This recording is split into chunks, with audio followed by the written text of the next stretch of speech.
देखो भी question number 5 है अपने पास पी आर। ठीक है, पी आर बड़ा है पी क्यू से। जो पी आर है, ठीक है, पी आर बड़ा है पी क्यू से, ये अपने को दे रखा है।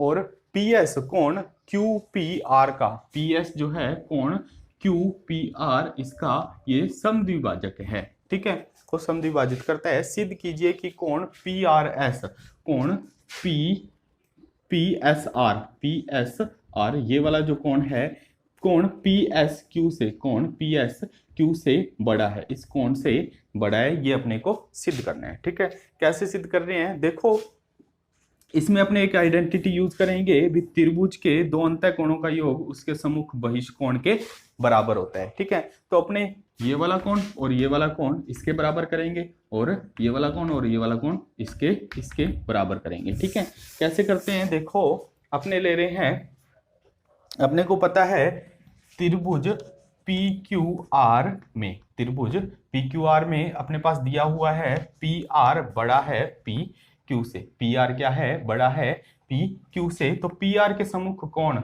पी आर के सम्मुख कोण, जो कोण क्यू है वो बड़ा होगा, कोण क्यू बड़ा होगा कोण आर से। ठीक है, कोण क्यू बड़ा होगा कोण आर से। तो ये आ गया अपने पास। इन दोनों में अपने क्या जोड़ रहे हैं, कोण, कोण पी आर, कोण R P S, R P S, ये वाला कोण, ये वाला कोण, कोण आर पी एस, दोनों पक्षों में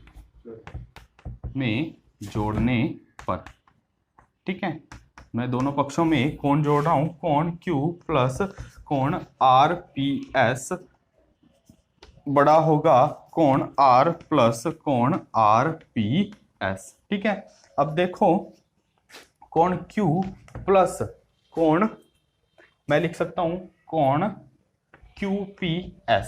क्यों लिख सकता हूं देखो, R प्लस कोण RPS, यहां पे मैं लिख सकता हूं कोण RPS को मैंने कोण QPS लिख दिया। क्यों लिख दिया, क्योंकि कोण RPS बराबर है कोण QPS के। क्यों बराबर है, चूंकि जो PS है, यहां पर अपने लिखेंगे चूंकि PS, ठीक है, कोण QPR की समद्विभाजक है, ये अपने को दे रखा है। ठीक है, PS जो लाइन है वो कोण QPS की समद्विभाजक है, ये अपने को दिया हुआ है, इसलिए अपने इन दोनों कोणों को बराबर लिख सकते हैं। देखो ये वाला कोण और ये वाला कोण, ठीक है, ये वाला कोण और ये वाला कोण इस कोण के बराबर होगा कोण Q प्लस कोण QPS बराबर होगा कोण PSR के, और कोण R प्लस कोण RPS बराबर होगा कोण PSQ के। ठीक है, तो इसको मान लो समीकरण, इसको मान लो समीकरण 1, इसको 2 और इसको 3।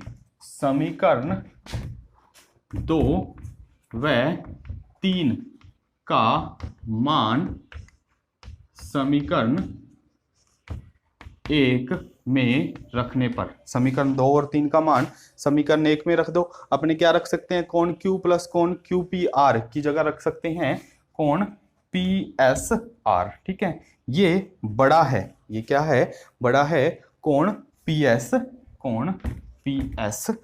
से। ठीक है, यही अपने को सिद्ध करना था। ठीक है, कोण PSR बड़ा है कोण PSQ से।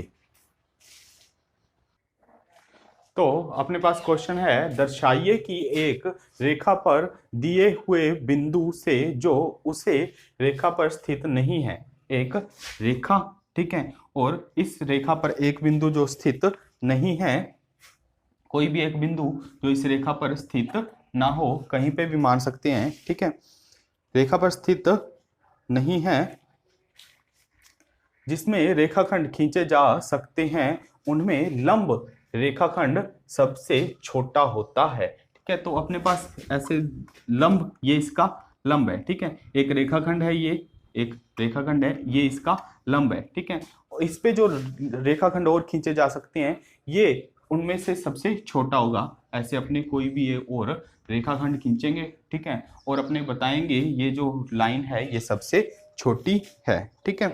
तो अपने ए बी या ए किसी को भी मान लो ए बी सी डी और ई पॉइंट, ठीक है।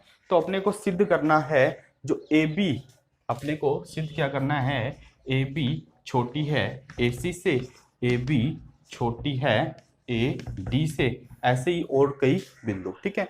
तो अपने को पता है क्या है, अपने को पता है जो ये सी डी और ई बिंदु है ये क्या है, इस रेखा पर बनाए गए हैं, और अपने को ये भी पता है ये क्या है, इसका लंब है, ठीक है। कोण B बराबर 90 डिग्री। तो अपने को पता है जो कोण C होगा वो क्या होगा, छोटा होगा किससे, 90 डिग्री से, क्योंकि एक त्रिभुज में एक ही कोण 90 डिग्री का हो सकता है, बाकी सारे उससे छोटे होंगे, ठीक है। तो कोण C जो छोटा होगा 90 से, तो अपने ये कह सकते हैं कोण जो C है वो छोटा होगा कोण B से, कोण C क्या होगा, कोण छोटा होगा कोण B से। तो कोण C के सामने की भुजा, कोण C के सामने की भुजा AB वो भी क्या होगी, छोटी होगी भुजा कौन सी से, B के सामने वाली भुजा, इसके सामने वाली भुजा AC से, ठीक है। इसी प्रकार अपने और भी सिद्ध कर सकते हैं। तो लास्ट में अपने इसमें लाइन लिख देंगे, क्या लिख देंगे, इसी प्रकार जो ये है, ठीक है, AB छोटी है AC से, AB छोटी है AD से, यहां पर बस इसी प्रकार लिख के, ठीक है। और लास्ट में लिख देंगे अतः जो रेखाखंड पर बिंदु, बस इतना क्वेश्चन कर देना, इसी प्रकार लिख के ये लिख देना, AB छोटी है AC से और AB छोटी है AD से और AB छोटी है AE से, यहाँ पर